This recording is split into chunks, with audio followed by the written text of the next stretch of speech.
कहानी की शुरुआत में यूनाइटेड नेशंस का एक सीक्रेट एजेंट गाड़ी चलाते हुए सड़क पर फंसा हुआ था। तभी अचानक एक पुलिस वाले की मोटरसाइकिल ने उसकी गाड़ी का साइड मिरर तोड़ दिया और बिना पीछे देखे तेजी से निकल गया। जेरी तुरंत गाड़ी से उतरा। पीछे से कुछ और पुलिस वाले मोटरसाइकिल पर तेजी से उसी दिशा में भागते हुए गए। यूनाइटेड नेशन का सीनियर एजेंट होने के नाते पुलिस का ऐसा असामान्य व्यवहार देखकर जेरी को तुरंत समझ आ गया कि कुछ बहुत बड़ा हुआ है। उसने टूटे हुए साइड मिरर को उठाया। जैसे ही वह वापस गाड़ी में बैठने वाला था तभी दूर कहीं जोर का धमाका हुआ। धमाका छोटा था लेकिन काफी तेज। आसपास की भीड़ अचानक घबराकर हर दिशा में भागने लगी। तभी एक और पुलिस वाला पीछे से आया। वह चिल्लाते हुए जेरी से बोला कि तुरंत गाड़ी के अंदर जाओ और किसी भी हालत में बाहर मत निकलना। लेकिन वह अपनी बात पूरी भी नहीं कर पाया था कि एक तेज रफ्तार कचरा ढोने वाला ट्रक उसे जोरदार टक्कर मारकर उड़ा देता है। ये देखकर जेरी और उसका परिवार सन्न रह गया। वह बेकाबू कचरा ट्रक भीड़ भरी सड़क पर अंधाधुंध दौड़ रहा था। वह सामने आने वाली हर गाड़ी को कुचलता हुआ निकल रहा था, चाहे वह टैक्सी हो, निजी कार हो या बस। किसी को समझ नहीं आ रहा था कि आखिर हो क्या रहा है, लेकिन जेरी को साफ लग रहा था कि उस ट्रक का ड्राइवर सामान्य हालत में नहीं है। जरूर कोई आपात स्थिति है, यहाँ से तुरंत निकलना जरूरी था। जेरी ने तुरंत एक्सेलरेटर दबाया और ट्रक द्वारा बने खाली रास्ते का फायदा उठाकर वहाँ से निकलने लगा। लेकिन जैसे ही वह चौराहे पर पहुंचा कचरा ट्रक पलट गया। जेरी संभल भी नहीं पाया था कि बगल से एक एम्बुलेंस ने उसकी गाड़ी को टक्कर मार दी। खुशकिस्मती से परिवार के सभी लोग सीट बेल्ट लगाए हुए थे। वे सिर्फ डर गए थे, कोई गंभीर चोट नहीं आई। लेकिन बाहर का नजारा पूरी तरह अफरा तफरी में बदल चुका था। कैमरा जैसे पीछे हटकर दिखाता है कि हर कोई शहर से बाहर की ओर भाग रहा है। असली संकट अब सामने आ चुका था। भीड़ के बीच बड़ी संख्या में ज़ॉम्बी भी मौजूद थे। वे बेहद फुर्तीले थे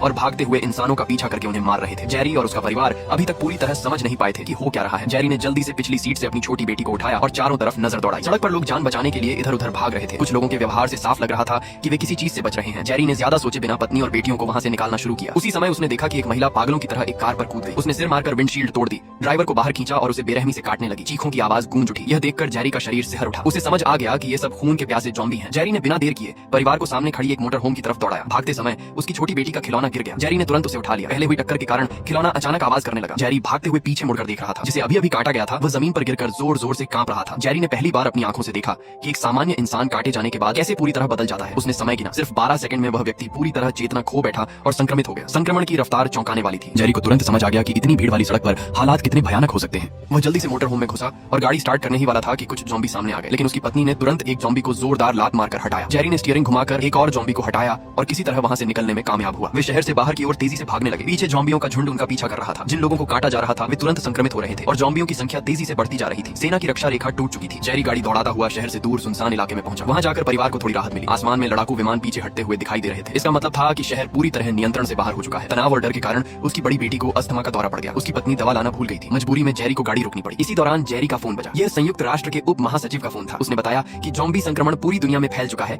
और लगभग हर शहर को घेर चुका है। संगठन को जेरी की जरूरत है। 1 घंटे के भीतर हेलीकॉप्टर उन्हें लेने आएगा। तब तक उन्हें खुद अपनी सुरक्षा करनी होगी। इंतजार करते हुए सबसे जरूरी काम था बड़ी बेटी के लिए दवा ढूंढना। वे पास के एक सुपरमार्केट के सामने गाड़ी रोकते हैं। दुनिया के खत्म होने जैसे हालात में कानून और नैतिकता की कोई परवाह नहीं रह गई थी। लोग जरूरी सामान लूट रहे थे। समय बचाने के लिए परिवार 2 हिस्सों में बढ़ गया। पत्नी और छोटी बेटी जरूरी सामान लेने गई। जेरी बड़ी बेटी को लेकर फार्मेसी की तरफ गया ताकि अस्थमा की दवा मिल सके। जैसे ही जेरी को दवा मिली उसे छोटी बेटी की चीख सुनाई दी। दौड़कर पहुंचा तो देखा कि 2 बदमाश उसकी पत्नी को लूट रहे थे और उस पर गोली चला दी थी। गुस्से में जेरी ने गोली चलाकर एक को मार गिराया, दूसरा भाग गया। उसी समय एक पुलिस वाला वहां आ गया। जेरी ने हाथ ऊपर कर दिए लेकिन पुलिस वाला उसे नजरअंदाज कर सामान लूटने में लग गया। जब वे बाहर आए तो उनकी मोटर होम गायब थी। चाबी गाड़ी में ही लगी रह गई थी। अब उनके पास कोई वाहन नहीं था। पत्नी ने सुझाव दिया कि पास की एक अपार्टमेंट बिल्डिंग में छिपना चाहिए। मजबूरी में वे वहां की ओर बढ़े। जेरी ने फोन करके बताया कि हेलीकॉप्टर अब 1 घंटे में नहीं आ पाएगा, शायद सुबह तक इंतजार करना पड़े। चारों लोग गलियों से होते हुए उस इमारत तक पहुंचे। रास्ते में एक बेघर आदमी सड़क किनारे शराब पी रहा था। आसपास विस्फोट हो रहे थे और नए ज़ॉम्बी दिखाई दे रहे थे। अजीब बात यह थी कि ज़ॉम्बी उस बेघर आदमी को नजरअंदाज कर रहे थे। किसी तरह वे इमारत के अंदर घुसे और दरवाजा बंद किया। पीछे से ज़ॉम्बियों का झुंड आ गया। वे ऊपर की ओर भागे। मोड़ पर उन्हें लगा कि उनकी छोटी बेटी खो गई है, लेकिन वह आगे रास्ता ढूंढ चुकी थी। ऊपर एक मैक्सिकन परिवार ने दरवाजा खोलकर उन्हें अंदर आने दिया। उन्होंने पानी और खाना दिया। सबने खाना खाया और कुछ देर आराम किया। आधी रात के बाद जेरी ने सोचा कि उन्हें यहाँ से निकलना चाहिए। उसने उस परिवार को भी साथ चलने का सुझाव दिया, लेकिन वे डर के कारण अंदर ही रुकना चाहते थे। जेरी ने उनकी इच्छा का सम्मान किया। फिर उसने ज़ॉम्बियों से बचाव की तैयारी शुरू की। उसने एक मोटी पत्रिका और टेप से अपने हाथ पर सुरक्षा परत बांधी। एक चाकू को बंदूक से बांध लिया ताकि नजदीकी हमले में काम आ सके। निर्देश के अनुसार वे चुपचाप छत की ओर बढ़े। नीचे से ज़ॉम्बियों की आवाजें आ रही थी। जैसे ही दरवाजा खोला एक ज़ॉम्बी सामने आ गया। जेरी ने तुरंत गोली मार दी, लेकिन गोली की आवाज से पूरी इमारत के ज़ॉम्बी सक्रिय हो गए। वे तेजी से सीढ़ियां चढ़ने लगे। जेरी ने पत्नी से कहा कि वह पहले छत पर जाकर सिग्नल दे। वह खुद पीछे रहकर ज़ॉम्बियों को रोकने लगा, लेकिन ज़ॉम्बी ताकतवर और तेज थे। वे उसे दीवार से दबाने लगे। आखिरी पल में एक गोली चली और ज़ॉम्बी गिर गया। गोली चलाने वाला कोई और नहीं बल्कि उसी मैक्सिकन परिवार का छोटा लड़का था। ज़ॉम्बी उनके घर में भी घुस गए थे, सिर्फ वही बच पाया था। जेरी की पत्नी ने छत पर पहुंचकर फ्लेयर जला दिया। हेलीकॉप्टर ने सिग्नल देख लिया। जेरी भी लड़के को लेकर छत पर पहुंचा, लेकिन जेरी अचानक छत के किनारे गया और 1 से 12 तक गिनने लगा। लड़ाई के दौरान ज़ॉम्बी का खून उसके मुंह में चला गया था। वह नहीं जानता था कि इससे संक्रमण होगा या नहीं। अगर वह संक्रमित होता तो खुद नीचे कूद जाता। 12 सेकंड बीत गए। वह संक्रमित नहीं हुआ। तभी हेलीकॉप्टर पहुंच गया, लेकिन आवाज से और ज़ॉम्बी छत पर आने लगे। जेरी ने लोहे का दरवाजा अपने शरीर से रोके रखा ताकि परिवार पहले चढ़ सके। ज़ॉम्बी उसकी बांह काटने की कोशिश कर रहे थे, लेकिन सुरक्षा परत के कारण वह बच गया। जब परिवार हेलीकॉप्टर में चढ़ गया तब जेरी भी सैनिकों की मदद से उसमें सवार हो गया। वे सुरक्षित वहां से निकल गए। इसके बाद उन्हें एक युद्ध पोत पर ले जाया गया। यही अब संयुक्त राष्ट्र का अस्थायी कमांड सेंटर था। दुनिया के बर्बाद होने के बाद ये सबसे सुरक्षित जगह थी। परिवार को सुरक्षित रखने के बाद जेरी को बताया गया कि हालात बेहद गंभीर हैं। वायरस पूरी दुनिया में फैल चुका है, यहाँ तक कि राष्ट्रपति भी संक्रमित हो चुका है। सिर्फ 5% लोग अभी तक संक्रमित नहीं हुए हैं। एक विशेषज्ञ टीम बनाई गई है जिसका नेतृत्व हार्वर्ड के वायरस विशेषज्ञ डो फास्टबैक कर रहे हैं। उनका मानना है कि अगर मूल स्रोत मिल जाए तो वैक्सीन बनाई जा सकती है। जानकारी के अनुसार यह वायरस सबसे पहले दक्षिण कोरिया के अमेरिकी सैन्य अड्डे पर देखा गया था। 11 दिन पहले वहां से ईमेल के जरिए रिपोर्ट रिपोर्ट भेजी गई थी, लेकिन ध्यान नहीं दिया गया। अब संपर्क टूट चुका है। आखिरी उम्मीद वही हो सकती है। इसलिए कमांडर चाहता है कि जेरी एक टीम के साथ वहां जाए।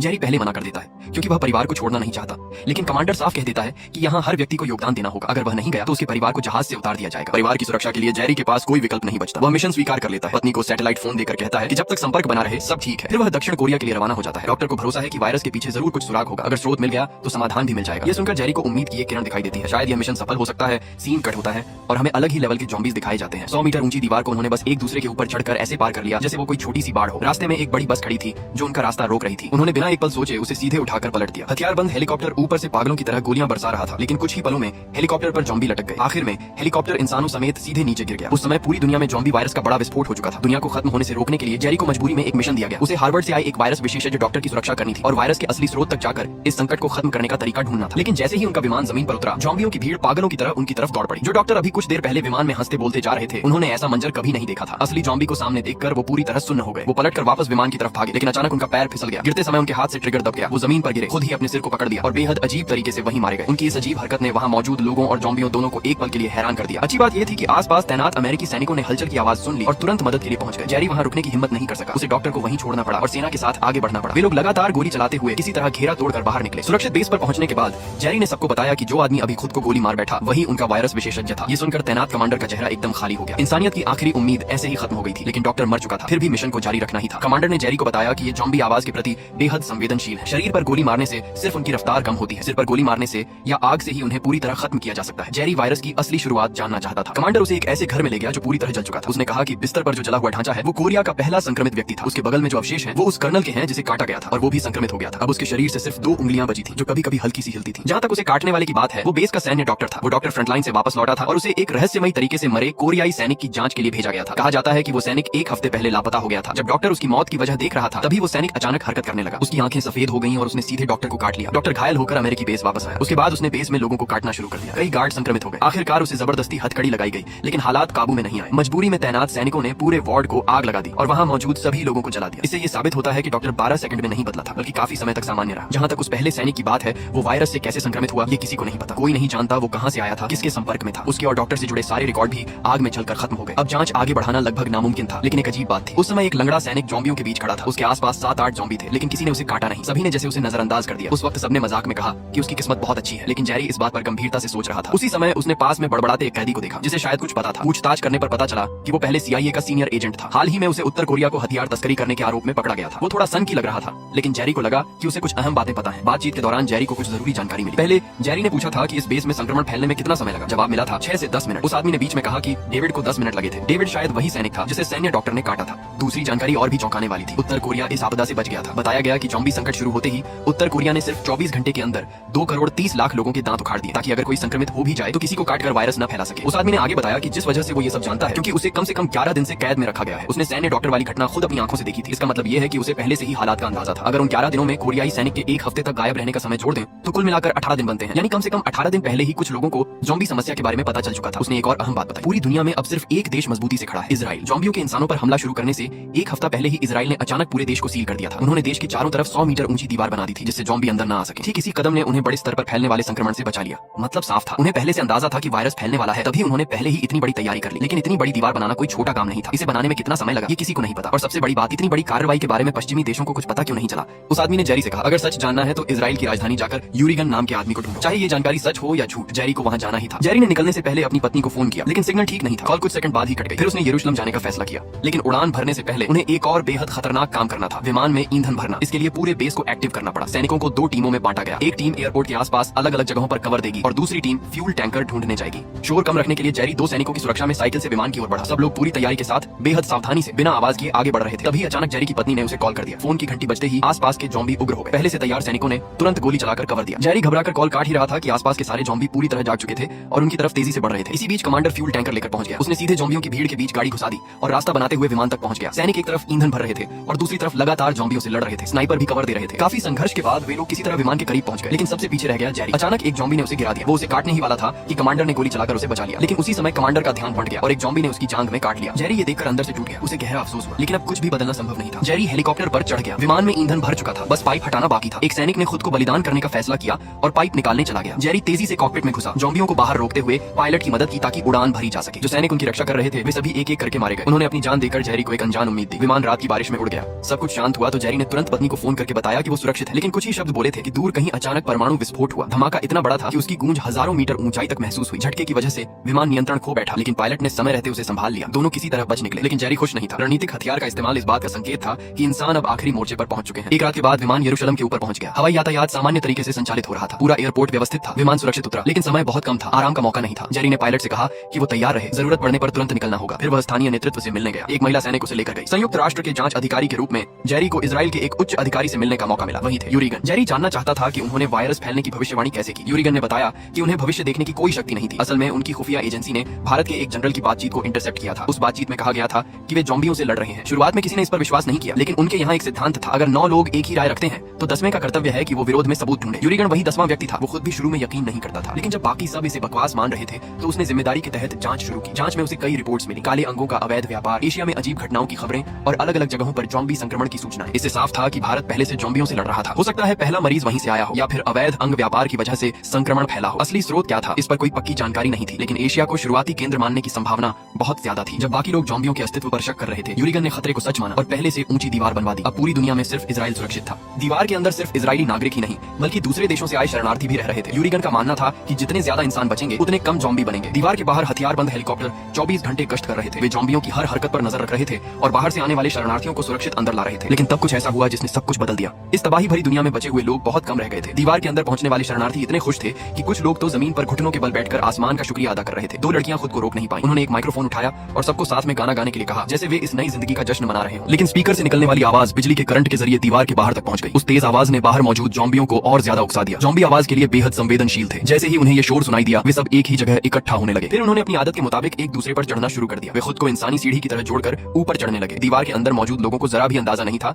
कि उनके सिर पर कितना बड़ा खतरा मंडरा रहा है। उसी समय जेरी के मन में सवाल चल रहा था, अगर उसे भारत जाना होता तो वह कहां से शुरू करता, वह किससे बात करता। भारत इस समय एक ब्लैक होल की तरह था, कोई पक्की जानकारी नहीं। वह खुद से कह रहा था कि डॉक्टरों की बहादुरी को नजरअंदाज नहीं किया जा सकता, लेकिन अब बहुत देर हो चुकी थी। अब दीवार बनानी ही एकमात्र रास्ता था। दीवार के अंदर और बाहर का फर्क बिल्कुल आग और बर्फ जैसा था। अंदर लोग बेफिक्र होकर जश्न मना रहे थे, जैसे बाहर मौजूद खतरे का कोई मतलब ही न हो। तेज आवाज लगातार बाहर तक जा रही थी और बाहर के जॉम्बी एक के ऊपर एक चढ़ते जा रहे थे। देखते ही देखते वे 100 मीटर ऊंची दीवार के बराबर पहुंच गए। जेरी ने कुछ गड़बड़ महसूस की। उसने तुरंत सबको चेतावनी देने की कोशिश की, लेकिन तब तक बहुत देर हो चुकी थी। जॉम्बियों का झुंड दीवार के ऊपर से ऐसे गिरने लगा जैसे उबलते पानी में पकौड़े डाले जा रहे हों। सैनिक तुरंत उन्हें रोकने के लिए दौड़े, लेकिन जॉम्बी जमीन पर गिरते ही उठ खड़े हुए और आसपास के लोगों पर टूट पड़े। हर तरफ अफरा तफरी मच गई। हेलीकॉप्टर पूरी ताकत से फायरिंग कर रहे थे ताकि उस इंसानी सीढ़ी को तोड़ा जा सके और जॉम्बी अंदर न आ सके। लेकिन उनकी संख्या इतनी ज्यादा थी कि गोलियां बेअसर लग रही थी। वे समुद्र की लहरों की तरह अंदर घुसते चले आ रहे थे। गोलियों और धमाकों की आवाज हर तरफ गूंज रही थी। हालात पूरी तरह बेकाबू हो गए। यूरीगन मजबूरी में बख्तरबंद गाड़ी में बैठकर वहां से निकल गया और एक टीम को आदेश दिया कि वे जेरी को विमान तक सुरक्षित पहुंचाएं। भागते समय जेरी ने एक अजीब चीज देखी। उसने देखा कि एक बूढ़ा आदमी जॉम्बियों के बीच खड़ा था, लेकिन कोई भी उसे छू नहीं रहा था। जॉम्बी उसे पूरी तरह नजरअंदाज कर रहे थे, लेकिन उस वक्त सोचने का समय नहीं था। जान बचाना ज्यादा जरूरी था। शहर के प्रवेश द्वार से जॉम्बियों की बाढ़ अंदर घुस चुकी थी। जो लोग भाग नहीं पा रहे थे वे या तो मारे जा रहे थे या खुद जॉम्बी बनते जा रहे थे। जो तेज दौड़ सकते थे वही बच पा रहे थे। एक जगह एक सैनिक को जॉम्बियों ने पकड़ लिया। उसने समझ लिया कि अब बचना मुश्किल है। उसने तुरंत ग्रेनेड निकाला और खुद को उड़ा दिया ताकि साथ में कई जॉम्बी भी खत्म हो जाए। जेरी को लेने के लिए हेलीकॉप्टर तैयार था, लेकिन रास्ता पूरी तरह जॉम्बियों से भरा था। भारी फायरिंग के बावजूद वे आगे बढ़ते ही जा रहे थे। मजबूरी में जेरी और उसकी टीम पास के एक टावर की तरफ भागे। वहीं जेरी ने फिर वही अजीब बात देखी। एक बेहद दुबला पतला लड़का जिसे देखकर लगता था कि वह ल्यूकेमिया का मरीज है, जॉम्बियों के बीच खड़ा था और कोई उसे छू नहीं रहा था। सारे जॉम्बी उसे छोड़कर बाकी लोगों पर हमला कर रहे थे। अब जेरी का शक और मजबूत हो गया। उसे लगने लगा कि शायद गंभीर बीमार या कमजोर लोगों को जॉम्बी नजरअंदाज कर रहे हैं, लेकिन उस समय रुककर इस पर सोचने का मौका नहीं था। सैनिकों ने ग्रेनेड फेंककर रास्ता साफ करने की कोशिश की। धमाका हुआ, लेकिन पूरी तरह सफाई नहीं हुई तो एक और ग्रेनेड फेंका गया। धुआं छंटने के बाद कई जॉम्बी उड़े पड़े थे, लेकिन एक महिला सैनिक के हाथ पर काट लिया गया था। जेरी ने बिना देर किए चाकू निकाला और उसका हाथ कलाई से काट दिया। उसने तुरंत कपड़े से खून रोकने की कोशिश की। वह सेकंड गिन रहा था। अगर संक्रमण फैलता तो साथ खड़े सैनिक तुरंत गोली मार देते, लेकिन कट सही समय पर हुआ था। वायरस उसके शरीर में नहीं फैल पाया। वे आगे भागे, लेकिन जॉम्बी हेलीकॉप्टर तक पहुंच गए। कुछ जॉम्बी उस पर कूद पड़े। हेलीकॉप्टर नियंत्रण खो बैठा और वहीं गिरकर टूट गया। अब उनके पास पैदल भागने के अलावा कोई रास्ता नहीं था। एयरपोर्ट पर हालात और भी खराब थे। हर तरफ ज़ॉम्बी थे। जो कुछ गिने चुने यात्री विमान थे उनमें जगह बहुत कम थी। जेरी का पायलट यह सोचकर उड़ चुका था कि जेरी मारा गया है। आखिरी उम्मीद के तौर पर जेरी ने रनवे पर खड़े एक सिविलियन विमान की तरफ देखा। वे सब दौड़कर उसके सामने पहुंचे। सैनिकों ने हथियार दिखाकर विमान को जबरन रुकवाया। पायलट के पास कोई विकल्प नहीं था। उसने सीढ़ी नीचे कर दी। आखिर में सिर्फ जेरी और घायल महिला सैनिक ही विमान में चढ़ पाए। पायलट ने नियम के अनुसार उनके हथियार बाहर फेंक दिए। उसे नहीं पता था कि यही फैसला आगे चलकर सबसे बड़ी गलती साबित होगा। विमान में भगदड़ से भागे हुए लोग भरे थे। उड़ान भरने के बाद सबने राहत की सांस ली, लेकिन जो पीछे रह गए थे वे या तो जॉम्बी बन गए या बम धमाकों में मारे गए। उड़ान के दौरान जेरी ने महिला सैनिक के जख्म को दोबारा साफ किया और पट्टी बांधी। उसके हाथ की सफाई देखकर वह चौंक गई। उसने पूछा, क्या वह डॉक्टर है? जेरी ने कहा कि वह डॉक्टर नहीं है, लेकिन उसने पहले अपने घर के सुअरों का इलाज किया है, इसलिए हड्डी टूटने या कटने जैसी चोटें संभालना जानता है। महिला सैनिक ने पूछा कि हाथ काट देने से संक्रमण क्यों रुक गया। जेरी के पास पक्का जवाब नहीं था, लेकिन उसे बूढ़े आदमी, बीमार लड़के और लंगड़े सैनिक की याद आई। उसे लगा कि शायद जिन लोगों की हालत पहले से खराब है उन्हें ज़ॉम्बी संक्रमित नहीं कर रहे। उसे तुरंत विश्व स्वास्थ्य संगठन के नजदीकी रिसर्च सेंटर का पता चाहिए था, ऐसा जो वैक्सीन बना सके। उसने सैटेलाइट फोन से संपर्क किया और पायलट को रास्ता बदलने के लिए कहा, लेकिन तभी विमान में कुछ अजीब हुआ। एक कुत्ता लगातार टॉयलेट के दरवाजे पर भौंक रहा था। एयर होस्टेस ने दरवाजा खोला। उसी समय विमान के दूसरे हिस्से में जेरी को हलचल महसूस हुई। जब उसने पर्दा हटाकर देखा तो अंदर भयानक हाल था। एक ज़ॉम्बी टॉयलेट में छिपा था और अब हमला शुरू हो चुका था। जेरी ने सबको शांत रहने और आवाज न करने को कहा। उन्होंने सूटकेस लगाकर रास्ता बंद करने की कोशिश की, लेकिन गलती से एक सूटकेस गिर गया। आवाज सुनते ही ज़ॉम्बी टूट पड़े। हजारों मीटर की ऊंचाई पर अफरा तफरी मच गई। कुछ लोग जेरी के साथ डटे रहे, बाकी कॉकपिट की तरफ भागे। पायलट दरवाजा खोलना चाहता था, लेकिन सह पायलट ने मना कर दिया, क्योंकि इससे कोई नहीं बचेगा। ज़ॉम्बी अंदर घुस आए। इतनी तंग जगह में बिना हथियार के लड़ना नामुमकिन था। जेरी बैग से उन्हें रोकने की कोशिश कर रहा था। तभी महिला सैनिक ने पिस्तौल से कुछ गोलियां चलाई, लेकिन गोलियां कम थी, वे ज्यादा देर नहीं टिक सकते थे। जेरी की नजर उसके ग्रेनेड पर पड़ी। उसके दिमाग में एक खतरनाक योजना आई। वह ज़ॉम्बियों को उड़ाने के लिए नहीं, बल्कि विमान के साइड में छेद करने के बारे में सोच रहा था, ताकि हवा का तेज दबाव ज़ॉम्बियों को बाहर खींच ले। लेकिन इससे उन यात्रियों को भी खतरा था जो अभी संक्रमित नहीं थे। वह फैसला नहीं कर पा रहा था। उसने महिला सैनिक की तरफ देखा। चारों तरफ चीखें गूंज रही थी। बचने का कोई रास्ता नहीं था। दोनों ने एक दूसरे की आंखों में देखा। तभी इस आदमी ने सच में विमान के अंदर बम फेंक दिया, क्योंकि विमान के सभी यात्री पहले ही ज़ॉम्बी बन चुके थे। इसलिए उस वक्त उसके पास सब कुछ दांव पर लगाने के अलावा कोई रास्ता नहीं था। एक जोरदार धमाके के साथ विमान के शरीर में बड़ा सा छेद हो गया और ताकतवर हवा के दबाव से ज़ॉम्बी एक एक करके बाहर खींचते चले गए। कॉकपिट से लगातार मदद की आवाजें आ रही थी। जेरी तेज हवा का सामना करते हुए ऊपर देखता है और पाता है कि ज्यादातर ज़ॉम्बी बाहर उड़ चुके हैं। हालांकि ज़ॉम्बी का खतरा फिलहाल खत्म हो गया था, लेकिन अब उससे भी बड़ी समस्या सामने थी। पूरा विमान नियंत्रण से बाहर हो चुका था और उसे इमरजेंसी लैंडिंग करनी ही पड़ेगी। जेरी ने तुरंत महिला सैनिक और खुद की सीट बेल्ट कसकर बांधी और जमीन से टकराने के लिए खुद को तैयार कर लिया। अब उनकी जान किस्मत पर टिकी थी। तभी एक अकेला बचा ज़ॉम्बी उनके सामने आ गया। जेरी सीट बेल्ट खोलने की हिम्मत नहीं कर सकता था, इसलिए वह वहीं बैठे बैठे उससे सामना करता रहा। आखिरकार विमान विश्व स्वास्थ्य संगठन के पास स्थित जंगल में गिरकर दुर्घटनाग्रस्त हो गया। काफी देर बाद उल्टा लटके हुए जेरी को होश आया। वह फिर से किस्मत से बच गया था, लेकिन उसके पास वाली महिला सैनिक कहीं नजर नहीं आ रही थी। चारों तरफ विमान का मलबा बिखरा था और बाकी लोग लगभग सभी मारे जा चुके थे। जेरी की जान तो बच गई थी, लेकिन उसकी कमर में विमान का एक टुकड़ा धंसा हुआ था। उसने उसे निकालने की कोशिश की, पर वह आसान नहीं था। मजबूर होकर उसने गहरी सांस ली, सीट बेल्ट खोली और शरीर को एक तरफ झुकाकर जमीन पर गिरने की कोशिश की। दर्द इतना तेज था कि वह लगभग बेहोश हो जाता, लेकिन वह रुक नहीं सकता था। उसके पास ज़ॉम्बी से जुड़ा एक बहुत बड़ा राज्य था और उसे हर हाल में विश्व स्वास्थ्य संगठन तक पहुंचना था। उसी वक्त पता चला कि वह महिला सैनिक भी जिंदा बच गई है। दोनों घायल हालत में एक दूसरे का सहारा लेकर काफी देर तक चलते रहे और आखिरकार पास के विश्व स्वास्थ्य संगठन के रिसर्च सेंटर तक पहुंच गए। गेट पर पहुंचते पहुंचते जेरी की हालत बिगड़ गई और वह बेहोश हो गया। महिला सैनिक को पता नहीं था कि अंदर की जगह सुरक्षित है या नहीं, इसलिए उसने अंदर मौजूद लोगों से मदद की गुहार लगाई। उधर कमांड जहाज पर जब यह खबर पहुंची कि जेरी का विमान दुर्घटनाग्रस्त हो गया है और उससे संपर्क टूट गया है, तो कमांडर ने मान लिया कि वह मर चुका है। उसने तुरंत उसका परिवार जहाज से उतारने का आदेश दे दिया और उन्हें जमीन पर बने शरणार्थी कैंप में भेजने की तैयारी शुरू कर दी। एक साथी ने जितना हो सका समय टालने की कोशिश की, लेकिन आपदा के समय इंसानियत की कीमत बहुत कम रह जाती है। आखिरकार जेरी का परिवार मजबूरी में विमान में बैठकर जहाज छोड़ देता है। जेरी को इस बारे में कुछ भी पता नहीं था। वह लगातार 3 दिन और 3 रात तक बेहोश रहा। जब उसे होश आया तो सबसे पहले उसने अपने साथी से संपर्क किया और बताया कि वह जिंदा है। उधर से यह सुनकर सब हैरान रह गए, लेकिन जब जेरी को पता चला कि उसके परिवार को जहाज से उतार दिया गया है तो वह गुस्से से भर गया और काम छोड़ने की बात करने लगा। उसके साथी ने शर्मिंदा होकर कहा कि उसने पूरी कोशिश की थी, लेकिन फैसला उसके हाथ में नहीं था। कम से कम फिलहाल उसका परिवार सुरक्षित है। जेरी के मन में बहुत दर्द था। वह बाहर मौत से लड़ रहा था, लेकिन उसके परिवार को कोई विशेष सुरक्षा नहीं मिली। रिसर्च सेंटर के लोगों को उसके साथी से पहले ही जेरी की पहचान और उसके मकसद के बारे में पता चल चुका था। उन्होंने कहा कि यहाँ मौजूद हर व्यक्ति उसकी भावना समझ सकता है, क्योंकि यहाँ लगभग सभी ने अपने परिवार खो दिए हैं। कम से कम जेरी के पास उम्मीद है, उसका परिवार उसका इंतजार कर रहा है। यहाँ इतने लोग सिर्फ इसलिए डटे हुए हैं ताकि जल्द से जल्द वैक्सीन बनाकर ज्यादा से ज्यादा लोगों को बचाया जा सके। ये सुनकर जेरी फिर से संभला। उसने सबको इकट्ठा किया और अपने रास्ते में देखी गई अजीब घटनाओं के बारे में बताया। उसने अंदाजा लगाया कि ज़ॉम्बी उन लोगों पर हमला नहीं करते जिनके शरीर में पहले से गंभीर बीमारी होती है। उसका तर्क था कि हर जीव अपने अस्तित्व को आगे बढ़ाने की कोशिश करता है। ज़ॉम्बी वायरस भी शायद स्वस्थ शरीर को चुनता है ताकि वह खुद को फैलाए। इसलिए जो लोग पहले से गंभीर या जानलेवा बीमारी से ग्रस्त हैं, उन्हें यह वायरस नजरअंदाज कर देता है। यही इसकी ताकत है, लेकिन यही इसकी कमजोरी भी हो सकती है। अगर यह अनुमान सही है तो समाधान मिल सकता है। उन्हें ऐसी बीमारी का रोगाणु ढूंढना होगा जिसकी मृत्यु दर ज्यादा हो लेकिन इलाज संभव हो। फिर उसे इंसान के शरीर में इंजेक्ट किया जाए ताकि ज़ॉम्बी उसे बीमार समझकर छोड़ दे। यह विचार सामने आते ही सबके लिए नई उम्मीद पैदा हो गई। एक महिला वैज्ञानिक ने कहा कि प्रकृति में ऐसा व्यवहार देखने को मिलता है जहाँ शिकारी बीमार शिकार से बचते हैं। इसे परखने का तरीका सीधा है। लैब में चेचक और फ्लू जैसे रोगाणु मौजूद है। अगर कोई व्यक्ति खुद पर परीक्षण करे और फिर ज़ॉम्बी के सामने जाए तो सच्चाई सामने आ जाएगी। लेकिन एक समस्या थी, जहाँ ये रोगाणु रखे थे उस गोदाम के आसपास 100 से ज्यादा ज़ॉम्बी घूम रहे थे। वहाँ से नमूना लाना लगभग मौत को दावत देने जैसा था। फिर भी जेरी ने जोखिम उठाने का फैसला किया। उसके साथ महिला सैनिक और एक शोधकर्ता भी थे। तीनों साधारण सुरक्षा उपकरण लेकर एक टीम की तरह खतरनाक बी सेक्शन में दाखिल हुए। वे बहुत सावधानी से चल रहे थे ताकि कोई आवाज न हो। हर कदम सोच समझ कर रखा जा रहा था, लेकिन गलती से एक खाली चीज को पैर लग गया और हल्की आवाज हो गई। कंट्रोल रूम में बैठे लोग घबरा गए। शुक्र था कि ज़ॉम्बी थोड़ी दूरी पर थे। आगे बढ़ते हुए उन्होंने रोशनी जला दी ताकि अंधेरे में ठोकर न लगे। अब वे और ज्यादा सावधान थे, लेकिन जब वे लैब के पास पहुंचे तो फर्श पर बिखरे कांच पर पैर पड़ गया और तेज आवाज हुई। आसपास के ज़ॉम्बी हरकत में आ गए। बी सेक्शन में ज्यादातर ज़ॉम्बी लंबे समय से